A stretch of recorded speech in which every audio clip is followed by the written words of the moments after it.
What's up, y'all? It's RayRay. Believe it or not, y'all, it's officially fall season, and it's time to start prepping the garden for spring.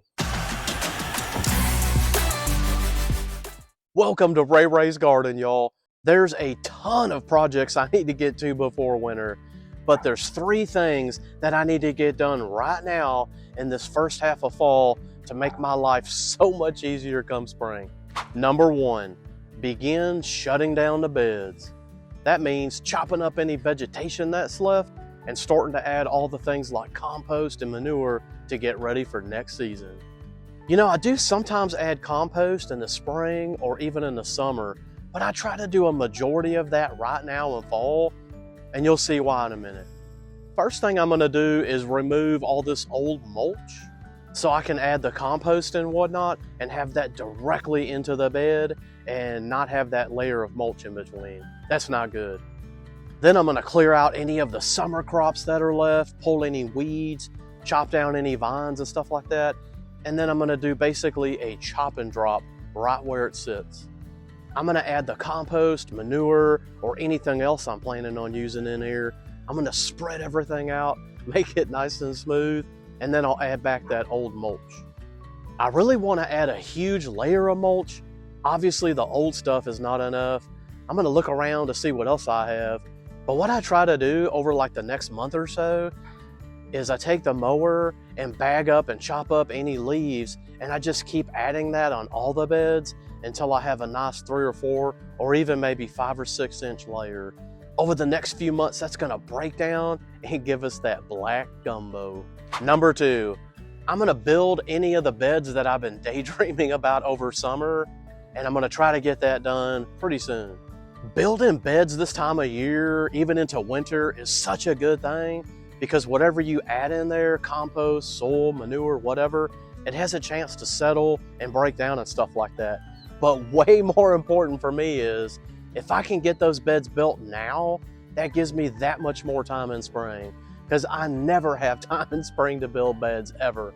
In fact, I get so excited about planting that I tend to skip over all that and get right into the planting. For example, I actually want to build a little ornate fence that spans from that shed over there to this cedar fence.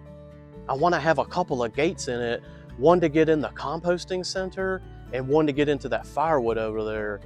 But right here, I'm going to build a little entrance, and I'm going to build 2 4-foot boxes, which are going to help hold another one of them hog panel arbus trellis deals. Arbus trellis deals. I don't know what you really call that, but they're beautiful. You can have vines and vegetation and stuff like that, and it makes a beautiful entrance into a little garden area. I'm gonna build them out of really heavy duty materials because they're also gonna probably hold up the posts for that fence in. But that's a project for another day. For now, I just need to get them boxes built. Again, anything I can get done now means less to do in the spring and hopefully quicker to get to planting time. We'll see anyway. The other reason I like to build new beds in the fall like this is because anything I need to get rid of, grass, dirt, whatever, I can just throw them into them beds. And I know by spring it'll either be broken down or close to it, which is a huge advantage for me. I actually need to do some grading over here, y'all. I've got some runoff because of this slope that's headed towards the porch and into the shop area. That's not good, obviously, so I'm gonna wait for some cool Saturday morning when it's nice out and dig me some better slopes. And I'm gonna take all that sod and soil, and that's going right into them boxes. Number 3, brainstorming next year's garden ideas. Reflecting on all the successes, wins, and even screw-ups is a great way to help plan for next season. I mean, this little arbor project with the 2 new beds, it's gonna need a way better plan. The Brussels sprouts completely shaded out the strawberries, and I really think I'm gonna move those to the big garden next year.